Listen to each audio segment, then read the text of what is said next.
One day you will get the peace that you need. The universe always has a way to show you signs that you are guided, you are protected. I could not imagine being in that situation where, oh my God, I have to abandon my child. And I now am at a place where I will hold no judgment. It's just love and just thank you. It's going to take a lot of the people really challenging the status quo of things and really pressing the medical community and bringing this more into light. And those that are waking up, it's also very important to talk about the messy parts that are going to come with it. Because with healing, it's about the good and the bad. We're shifting the hard things, the bad things that have thrown us out of harmony, thrown us out of whack. But it's those things have to start coming to the surface and have to be shifted and rattled out before we step into that. Let that heightened awareness within ourselves, that beautiful space of peace within ourselves, move very slow with yourself. Take it day by day and always reset. It is okay to always reset. There's no failure. There's no failure.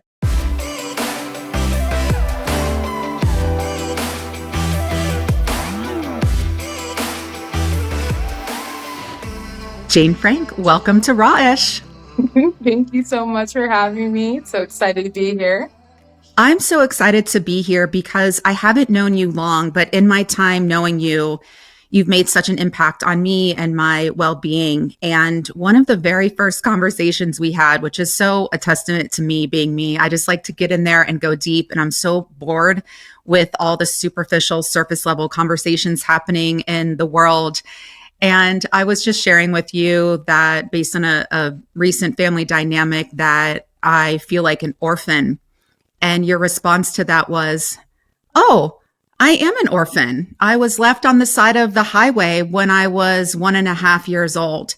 And my brain just exploded and my heart exploded. And I believe the universe always gives us exactly what we need, whether we want to hear it or not, whether we're ready or not.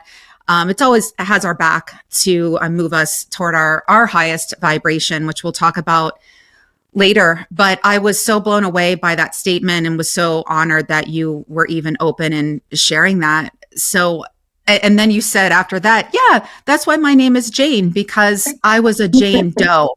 And I've never met a Jane Doe. When I think of Jane Does, I think of young girls and women mentioned in sexual assault cases, court documents, things like that to hide and protect their identity. And you were Jane Doe because whoever found you had no idea who you were, where you came from, or anything like that. So could you share with us a little bit about your Jane Doe origin story?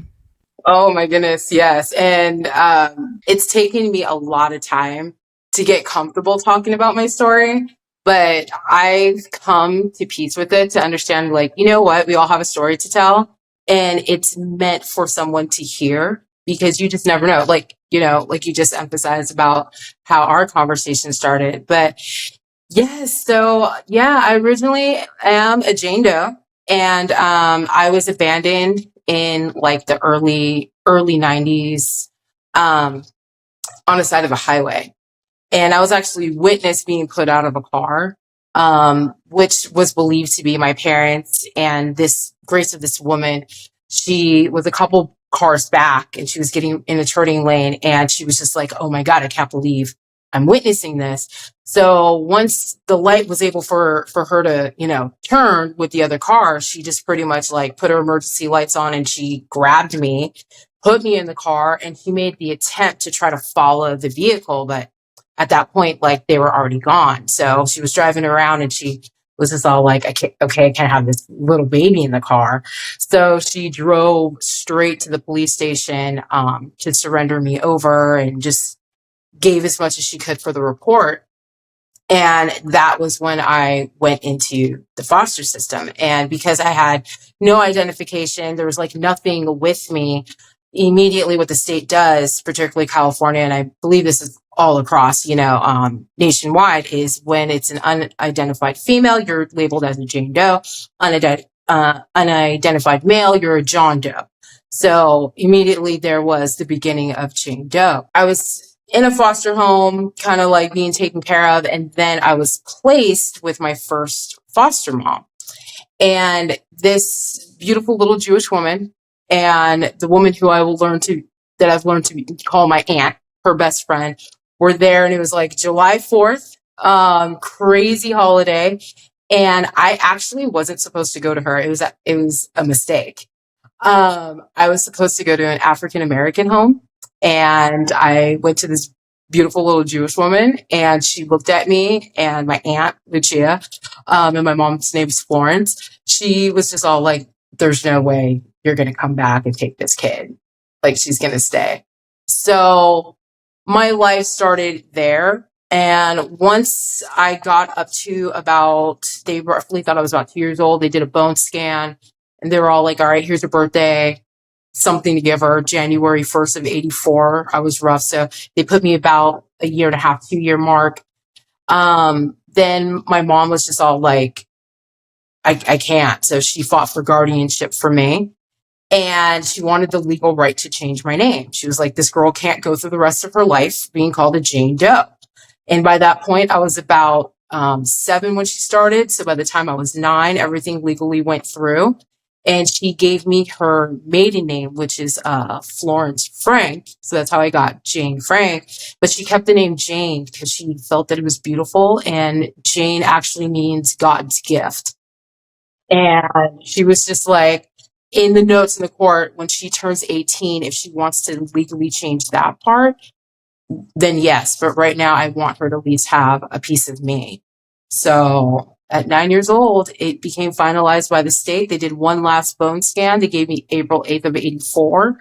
And that's pretty much the base of the beginning of my new identity as Jane Florence Frank. Wow. Thank you so much for sharing that. I've never heard an origin story quite like this before. And I'm just grateful that you're open to sharing it, Jane Frank. What was that feeling like when you really had to, and you were still so young, but I guess embody or embrace or discover your Jane Doe origin story and that transition from Jane Doe to Jane Frank? I actually distinctly remember being 9 in the courtroom and the judge looking at me, and just even the judge kind of had tears in her eyes. And she was like, "How do you feel about your new name? Like, this is going to be your mom." And I was just like, "I'm happy." And she was just all like, "Do you love the sound of your name?" And I was like, "Yes, it's because my mom gave it to me." Like, I always acknowledged her as my mother. And moving forward with that, even in my teens, like, I never looked at her as like, "Oh, this woman's a Jewish white woman," or anything like that. I always looked at her as like, this is someone that raised me. She gave me my foundation. She gave me a very, very beautiful, strong name, and it's linked to her. And it just felt good to have something. It was hard getting comfortable expressing that to other people because a lot of people didn't understand.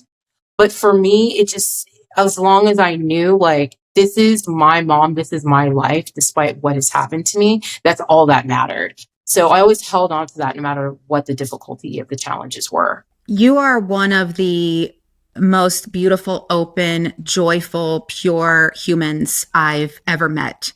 And you would think that you come from just the most incredible place from day one.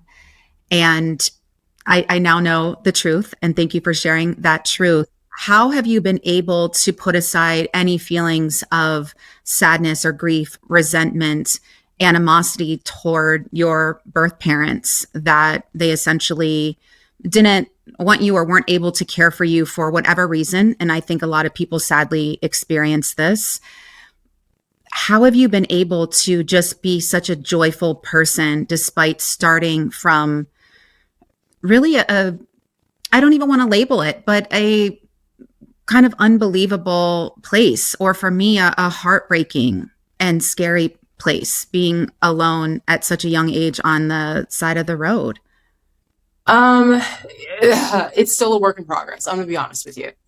Even till this day, it's still a lot of work. The wound honestly never goes away. It's mended in a different way that gives me strength and more peace and understanding. And that's just because just getting older, getting more mature. When I got into my teens, even though I had a sense of peace, it really wasn't fully peace. I was very angry. And my anger came from, why would you abandon a child and then give somebody else, a complete stranger, the responsibility to become that nurturer, that open their heart and take them in as their own? And that was really rough. And I did act out in a lot of ways because I was just kind of like, well, it's the identity. It's like, I want the face, like I want to know what my mother looks like. I want to know where do I get these features? Do I have siblings? Like I felt like I was robbed and I was very angry about that. It wasn't until my mom, my guardian mother got really sick. And I remember her telling me, she was all like, no matter what happens, because there was a risk that I would have to go back into the system. She was all like, don't ever hold the resentment towards your parents because you don't know what it was. Just be grateful for whatever reason it may have been in that circumstance of them doing that action, that they gave you a place to be picked up in public for someone to get you. And I was always just kind of like, oh, like, no, you know what I mean? So when the situation did happen where I did have to go back into foster care because she was too ill to take care of me, I was very alone. I was very fortunate to have good teachers. I drowned myself in sports. I just ran out my frustration. Because here I am a little bit older. I'm 15. I'm now living with other people. Now I'm stripped from, again, the sense of abandonment again. So, but I had this one teacher and they knew my story. They knew everything. And they were just all like, just understand one day you will get the peace that you need. Even if you never get the chance to find them, the universe always has a way to show you signs that you are guided, you are protected. And even if they're not present anymore, there is going to be signs of their presence with you. So that really helped bring in the comfort to divert the anger. But it really just took a lot of time of me really getting comfortable with myself and just being grateful that they gave me life, that I'm here. Because without them, I wouldn't. And through those challenges that I've gone through growing up in the system, being with different families, being with different homes, there was always just something beautiful about my foster parents that I was living under that just they taught me tools about family life. And, they always just told me this like, hey, just because you don't know where your roots and your origins, you build your family. And sometimes it's not always going to be blood. It is the water. And that's what really helps strengthen the foundation. So yes, blood is thicker than water, but sometimes water is the one that stays consistent in the flow and creating that beautiful energy and currency of friendship and bond. So I got to pick and choose my family. And if it wasn't for them giving me up, I wouldn't have the people in my life that I have today. So yeah, it was just a lot of inner work and strength. Wow. I wrote down, you will get the peace you need and deserve. And what a beautiful mantra. What a beautiful perspective, even when you're in that dark place and you're really angry and you may look around and be triggered by the people who seemingly have this quote unquote perfect, doesn't exist, but that beautiful picturesque Instagram photo family, and they're with their bio parents and everyone seems to be, in great harmony, but you will get the peace you need and deserve. And I believe that we ultimately create that for ourselves, and that people do step in that we can create that soul family with. I consider you a soul family member, even in the short time that I've known you, and it is a choice, and both parties choosing to nurture that and give to one another and support one another and be open and willing to be vulnerable and authentic and share these stories as a form of connection. It's the whole purpose for this show. I believe this is true wealth. Everyone's searching for fame and fortune. And, I always say my fame and fortune is peace and quiet. Maybe that's the New Yorker and LA person in me. It's not very quiet. Want the peace and quiet and connection, and being able to connect deeply with one another. And we do that by being willing and courageous enough to share these stories. I have to wonder, and I'm sure some people listening are wondering, if you've ever attempted to make any contact with your biological parents, or if they've ever made any attempt to try to find you. In the beginning, no. I'll be honest, like now I'm in the year of age 40. I just started wanting to look, and it's probably the last 2 years I truly became comfortable. I was always curious and dabbled here and there, but I really just didn't have the emotional maturity yet and the foundation in myself without being triggered. It would just send me sideways every time. I would just be like, okay, maybe I'm going to look. When I did finally make the decision, I opened up all my when you get emancipated from the system, you get copies, as much of the copies as you can, of your record, your life record. And I actually dabbled into that a couple years ago during the pandemic. Everything's like shut down. So I was like, okay, let's start unrooting everything. And I was just kind of skimming through. And unfortunately, there wasn't much to really go on. There's nothing. It's just this woman that is the one that found me. It's really through actually DNA testing that I'm really going to get a lot of my answers. And 3 years ago, I did one. I started with African ancestry. It really was a really cool one because it focuses on the African genome. And I was able to at least see what I inherited maternally from my mother, her grandmother. So I got like one small branch.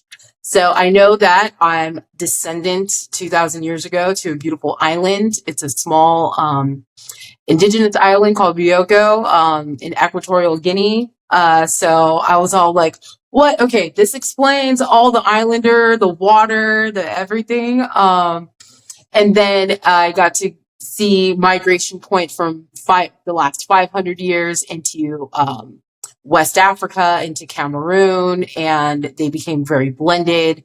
My genetic ancestries blended across like Fulani people that migrated out of Egypt into Cameroon. So I got to get a little piece of that. I got history of the island.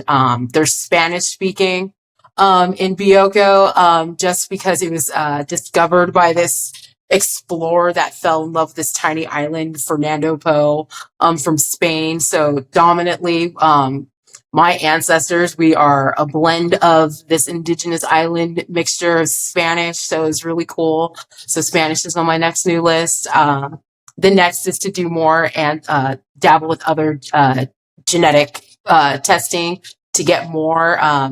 I think it was recommend 23andMe. They actually connect you with other relatives. So I'm trying to like find like a male relative so I can get the rest. And then just, find family that way. So that's going to be my best route. But I feel like I'm in a place where I am ready. I'm ready to know and understand like my quirks and different things that I've inherited that are present from my parents, that are in my DNA, that are just through gene expression that pop out. So yeah, it's a good feeling. I'm all like, okay, I'm ready to open that door and see. And I hope if I could find them, I honestly can say I have no resentment. Like it really is just peace and love. Like I just want to hear their story and why, because that had to be traumatic for themselves. Like I could not imagine being in that situation where, oh my God, I have to abandon my child. And now I'm at a place where I will hold no judgment. It's just love and just thank you. Honestly, thank you.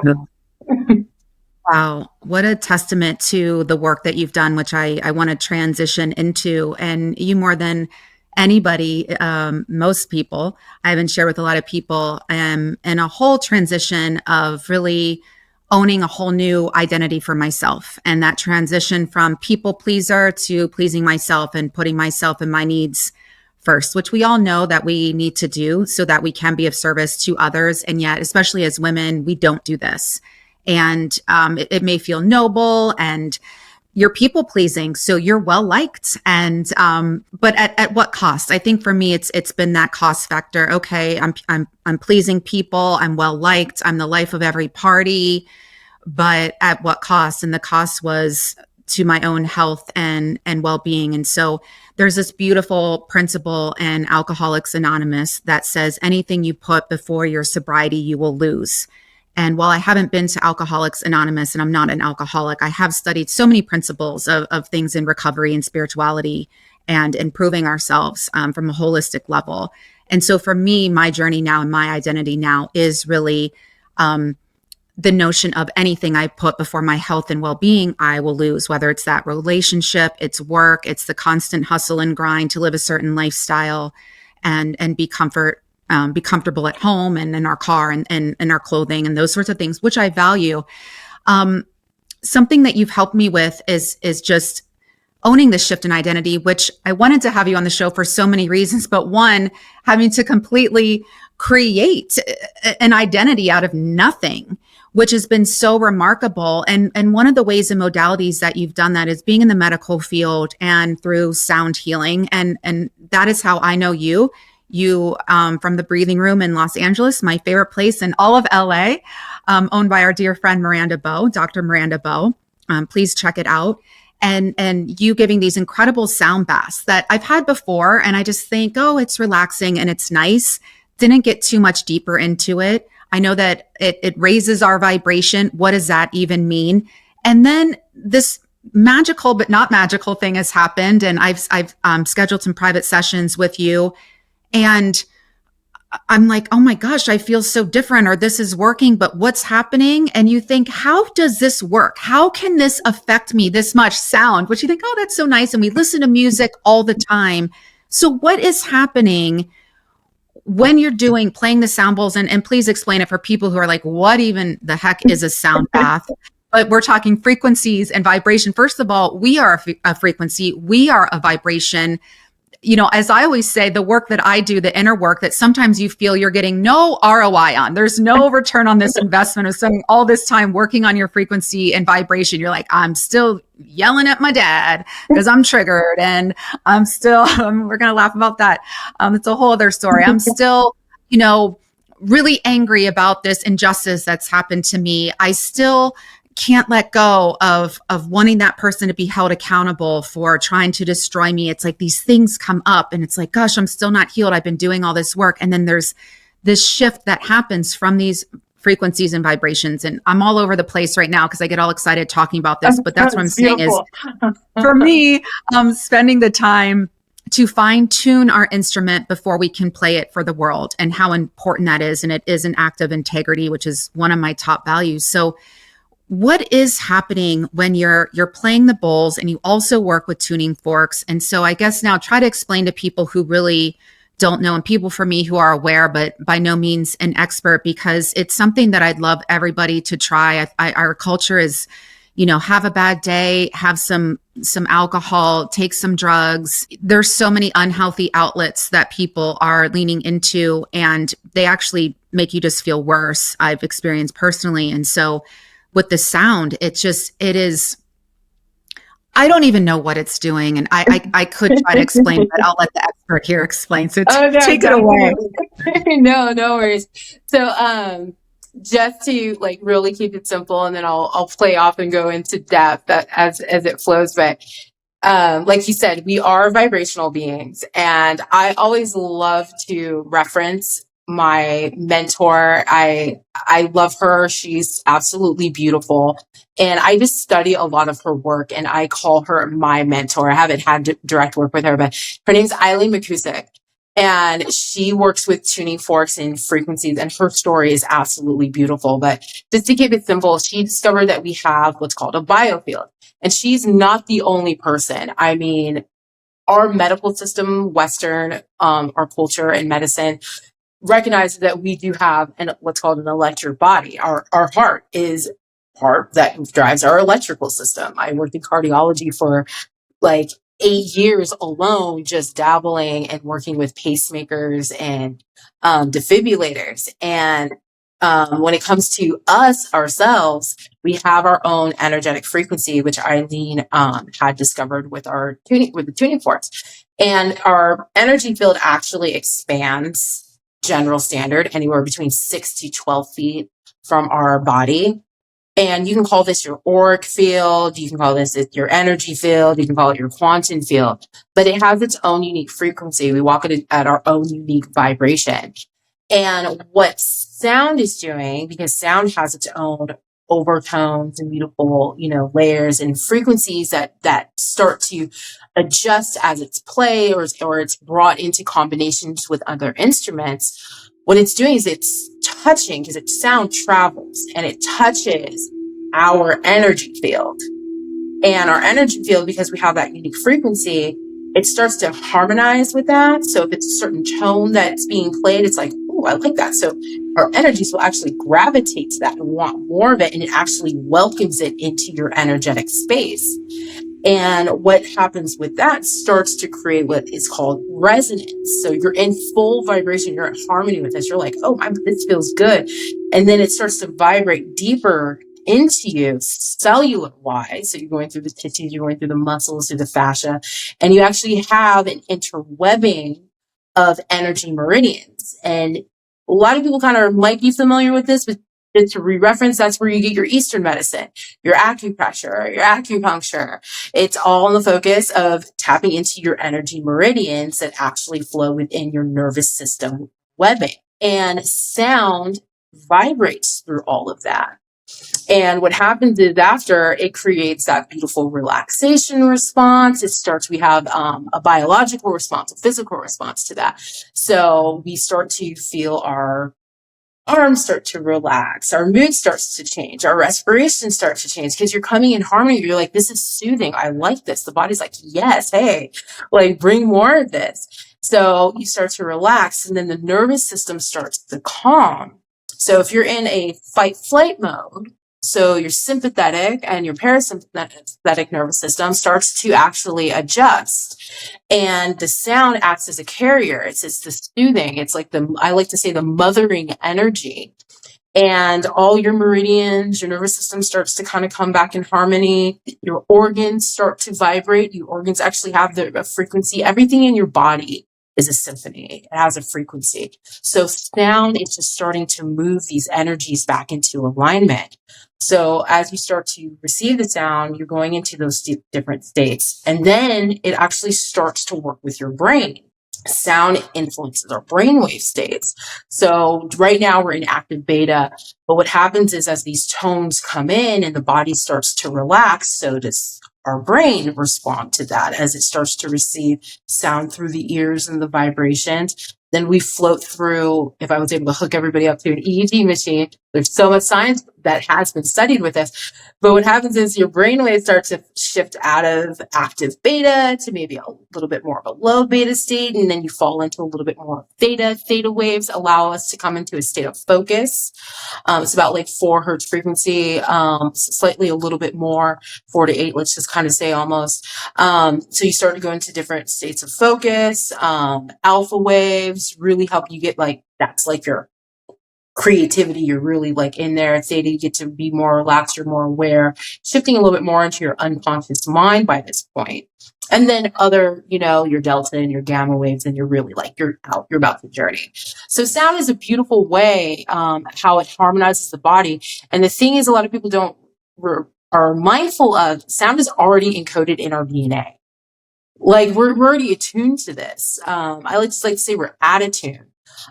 We vibrate like tuning forks. We have crystalline that's in our bone structure. We have what's called a crystalline matrix. It's in literally it's in our tissues. It's in our blood. It's in our ears. Once this starts to get activated, that's what's really carrying the sound through. So you literally start to vibrate with the frequencies that are being played, and that falls into the alignment. So that's the simplest way that I can actually kind of really put it in. You're already aligned with this. One small example is if you've ever heard a song that has just been like, oh, this is my song. I'm like, yeah, I'm vibing, I'm jamming. It is the frequency of that music that is touching with you. You're actually interpreting that through your biofield. And your body recognizes that this is feel good. This is upbeat. I am jamming. I am going. And when you are with other people, let's say you're at a concert or you're with your friends and they start going in the group, it's because everyone's energy field is tapping in the same. So you guys all become into this beautiful alignment, despite you have your own unique frequency, but you guys are tapping into each other and you're coming into that beautiful harmonic alignment with each other, with the space and with the vibration. And this is why I always, when people come and I hold space for them, I say, hey, start making playlists based off of your mood, because you unconsciously already are doing that. You know, you have songs that uplift you. You have songs that are like, hey, I hate my ex. Like, this is a perfect song. You know what I mean? Like, you know, you have songs where you're like, I'm feeling a little bit like, it's melancholy today. So there's like music genres are perfect to help us express something that we're not able to say or we can't quite get out. And it's no different from when you go to a sound bath or you're dabbling with different frequencies or listening to them. It's the same thing. You're just in tune, you're falling into that. So that's what it is. That's the best fun way I can say it. I've got Katy Perry's Firework. That's my song. I'm like, woo, yes, call her in Vegas. She's extraordinary. And you're so brilliant. And thank you for your brilliance, because you explained it so beautifully and eloquently. And I just want to go back and listen to that so many times. As you're talking, all I'm thinking is, why isn't this mainstream? Why isn't everybody doing this and experiencing this power, whether it's, you know, free or spending $30 to go to a class that I've been to, or you know, hiring you to do private sessions with me because I feel the transformation. Why is this not mainstream? Well, actually, in a way, it is becoming mainstream. This is what is absolutely beautiful. We are going through a beautiful energetic shift. The world, whether you believe in cosmic energies or not, like, because we are vibrating so differently now, everyone's getting tired. Everyone's fed up. Like, I feel like COVID was actually, even before COVID, but I keep on referencing to COVID because I feel like that was the emergency hard stop button on the world, on the globe. Everything shut down. Everybody shut down. And I feel like our systematic structures in our Western culture right now are all falling apart. They've been falling apart. Mental health, wellness, like our medical system, our economic system, every single layer. But particularly because when COVID happened, it shut down all of that. And I feel like people started to really wake up and be like, wow, everything really isn't working anymore for me. Nothing is really in itself in balance. And I feel like the artists, the creators, even whether you knew you were or not, or you were doing it or you're not, people were starting to really wake up, in these modalities that were always in the back burner, just kind of lingering around, just being like the woo-woo, started to really become dominant in the fissures, like the cracks of our system. And now people are waking up and being like, you know what? I need a break. I'm going to start going out into nature. I'm going to start going and actually seeing my old yoga teacher, you know what I mean? And actually have, like, take a guided meditation and move my body, or curious about this sound bath and how sound's really carrying. So it really is already starting to become mainstream. Our Western culture is starting to accept and actually bring in and be like, all right, you know, like, I like to say as a joke, you know, like cold case files, like sad, unfortunately, you know, like murder mysteries. And, you know, because forensics is now, like, now we have the tools to go back and open these cases. I feel like that's how it is with all these healing modalities. Now Western culture is going back and opening up like the woo-woo files, and that like other scientists and medical professionals have dabbled into and research and be like, you know what, the population, I think we need to actually take a look at this. Maybe meditation really is beneficial. All these people that are coming in that have been proactive on their own, that have been challenging their doctors to being like, hey, you want to know why you're so curious about my blood pressure being down? It's because I'm seeing such and such 3 times a week or twice a week. I've been listening to binaural beat therapy. You know what I mean? I've been doing some acupuncture, and it's just made me so much better and helping me to adapt to this medication. And doctors are kind of going, oh, okay, let me look a little bit more, you know what I mean? Going into. So we are waking up, and you're seeing people waking up to the call to step into the space of becoming healers, and using their unique talents with it. But the jump mark, which I feel like you're really expressing, is like where it's really being more aggressively pushed. It's going to really take time, because we are still woo-woo. This is still not the norm. Like, we are conditional. Culture is told in its generations, when you're not well, you go see your family doctor. You take this. Back then it used to be like our parents' generation, we had the old remedies, you know what I mean? The nice, you had the soothing teas, you did this, maybe it was okay, you went to the pharmacist and you got a little something. But now it's been pulled away from that. Even the old home remedies aren't even being educated to people anymore.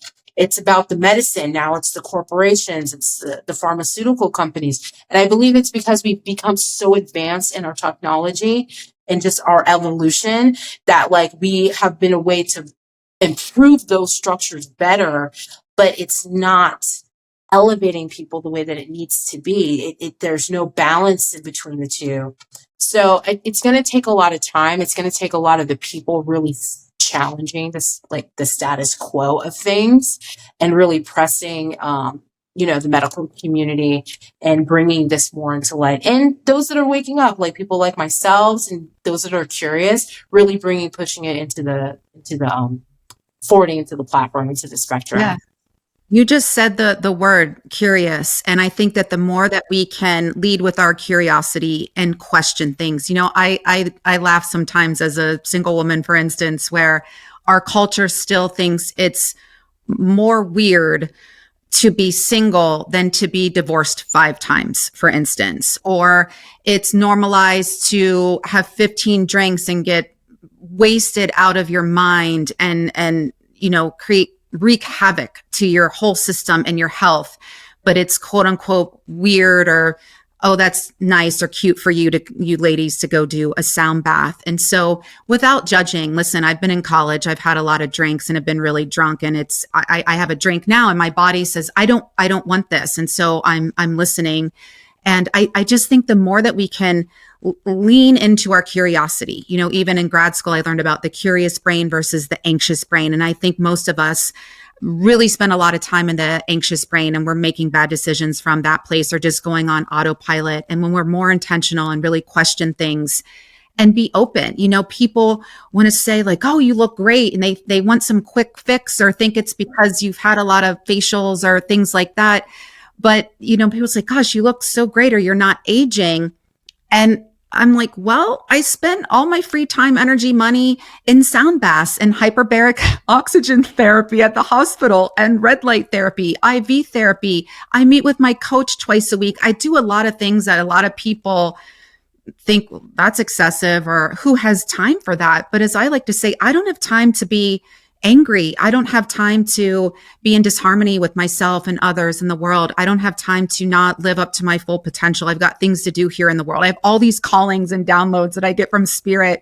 And some days I look up and I'm like, really? That's my assignment? Can I have a different assignment? Or okay, I'll take it on, but you got to send me some help. You got to send me some more Janes, and you got to send me some investors, or I'll take on this mission, but you got to help me. And, a lot of people that I love are coming to mind right now, and I can kind of even hear them or see them smiling and like, oh, that's so cute for you, Kate, that you do that. Who has time for that? And, I'm never here to tell people what they should do. I really do like to come from a loving place of just thought you'd like to know, or give them the invitation, give them the encouragement, and lead by example, certainly. And that's the shift that I'm really hoping and praying for, because I know how good people can feel. And I know how lousy a lot of people do feel, because I've been on both ends of the spectrum. And you've witnessed this with me recently, where sometimes you explore these modalities and you do this work, and you may feel worse before you feel better. Or for me, I just feel more sensitive. So I'm more annoyed by the loud noises and the people not treating me well. I have no tolerance left for it. But the good news about that is that because I have raised my vibration, I'm now a match for higher vibrational people and opportunities and experiences that I just attract. I'm like a magnet.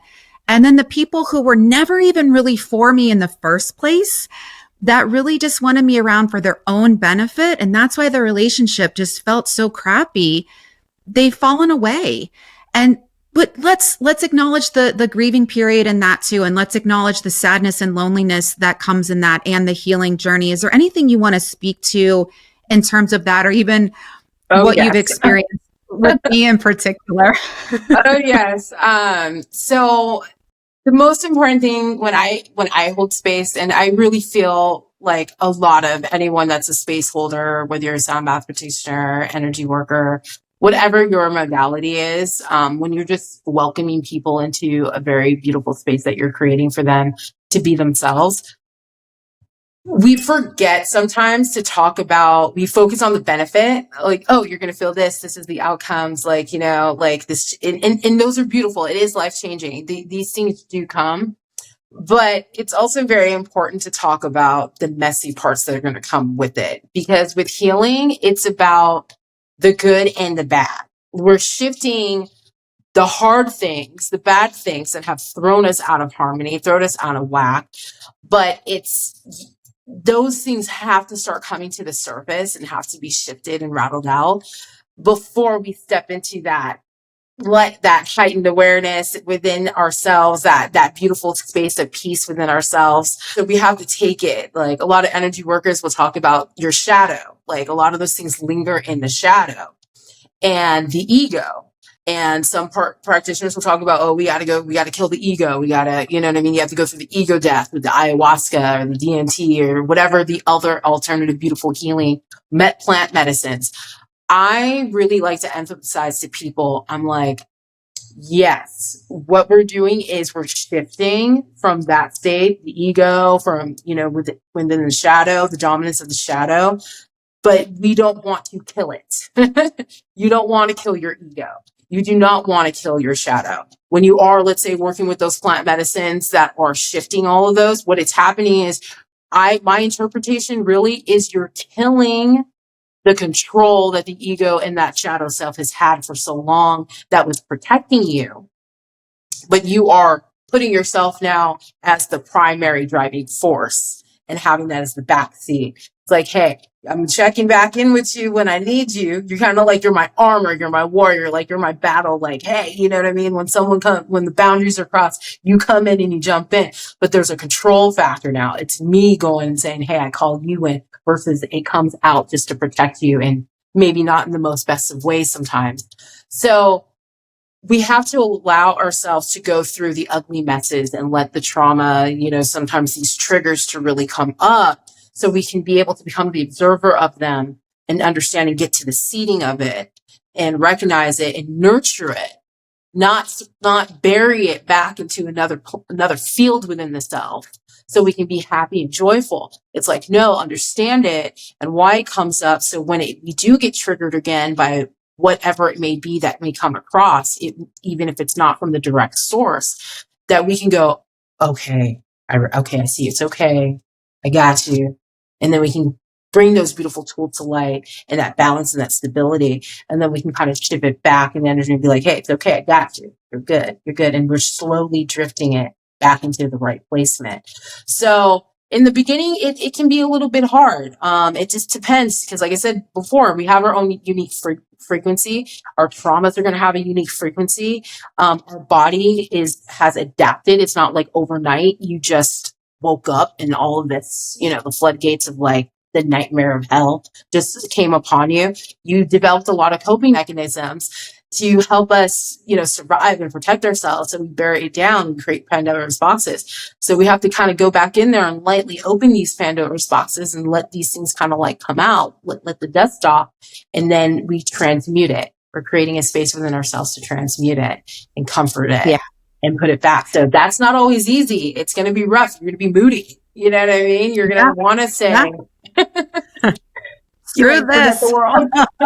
You don't want to throw it out the door. My adult temper tantrum that Jane witnessed last week, where it's like, screw this, it isn't working, X, Y, and Z just happened. And then getting on a call with my coach, you were very lovely and calming, getting on a call with my coach, who was just like, wow, you have raised your vibration so much, even since the last time I spoke to you. And so from the outside, she reminded me that this is working, even when it feels like it isn't. But what you're really speaking to is the importance of environment and really going through the journey of life, but especially and primarily the healing journey with trained professionals, with people who can hold the space, with people who are interested in your evolvement and transformation. Not everybody is, because even some people who love us or claim to love us, they're not in support of that. Because when you truly step into your power, you are no longer able to be controlled by anybody. And a lot of people don't like that when they can't control you or put you in a box or perceive you in a certain light anymore. And it's going to feel really shitty and lonely, but it is so worth your time and effort. And I thank you for the space that you hold for me and others. I think I'd love to hear from you your tips or advice in terms of so many people are in this space now of really grappling with their identity, wanting to release some old identities, the people pleaser, the, I'm not good enough archetype or paradigm, which we all have on some level. For me, really wanting to step away from being willing to be controlled by others or dimming and extinguishing my own light so that other people can be comfortable and their limitations. You've helped me step into a much more empowered identity. What is your advice to people who really are ready for that, but don't even know where to start? And I ask you because you really are the Michael Jordan of owning and embracing a whole new identity, creating something out of nothing. Well, one, first and foremost, I just want to tell anyone that is listening to this, I want to give you the permission, and please give yourself the permission after I say this. It is okay to not be okay. All right. Like, it is okay to have the feelings that you have on a day-to-day basis, whether you're feeling stressed, depressed, anxiety, whatever, even the most unpleasant thoughts. It is okay to go through that. And I want to give the permission of that because it's so important, because we're told, like, once again, like, it's maybe through our current support systems, hey, are you still feeling this depressed? Like, it's time, like, it's been a minute, like, it's time to, snap out of it, like, get back in the green, like, you should do this, you should do that. No. I just want to let you know, if you're on that bad hamster wheel, it is okay. You need to move into those spaces of change when you're ready to shift into change and seek that help on your own pace. Now, this is where my tip is going to come in. Okay, how do you get off that hamster wheel and how do you get into that?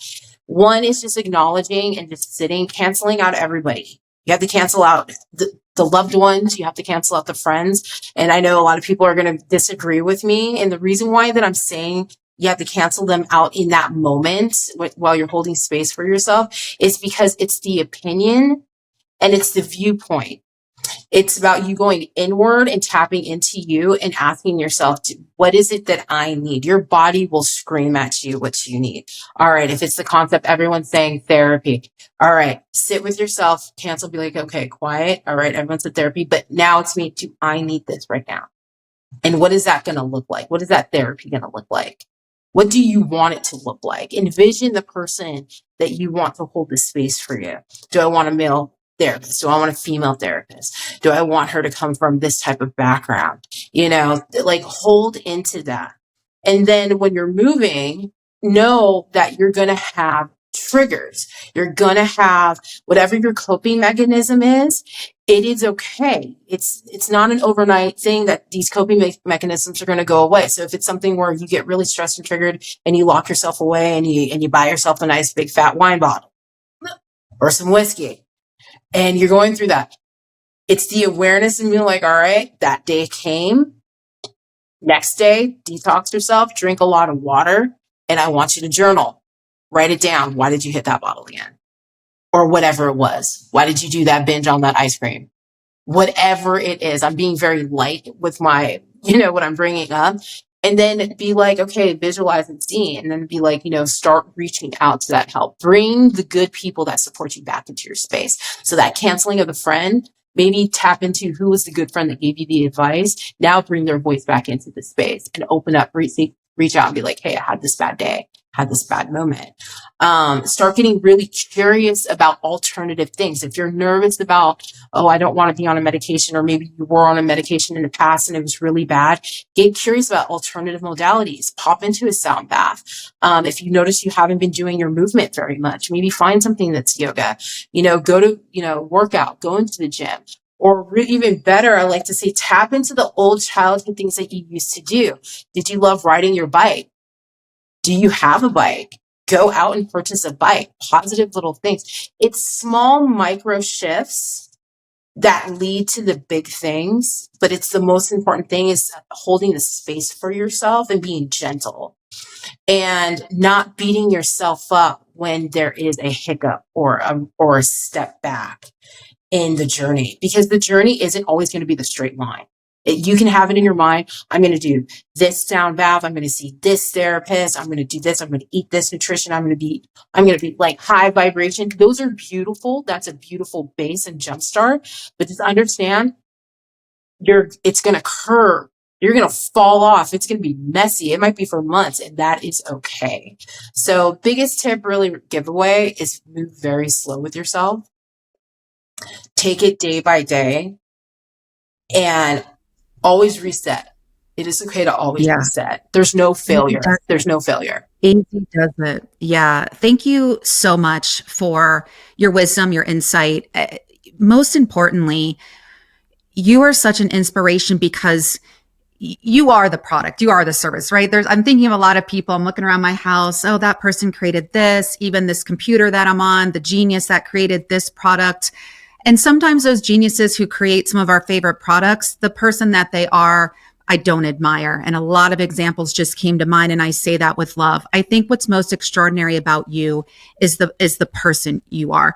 You, Jane Doe to Jane Frank, you are the Maserati. You are the Ferrari. You are the mansion in the Hollywood Hills that is just so extraordinary. You are the $1 billion person. And I don't say that a lot, and I don't meet the $1 billion people a lot. So what a testament to the work that you've done. And I hope everyone listening has taken a piece of this inspiration and will incorporate it in your own life. And I would love to just imagine the world when we're vibrating at that frequency and how we're treating each other and what we're all creating. I just think, wow, what can we create when we're in that place? So thank you so much, Jane Frank, for being here. Thank all of you for taking a moment to feel the real. This is Raj with Kate Eckman. Appreciate you being here. We'll see you next time right back here. Thank you.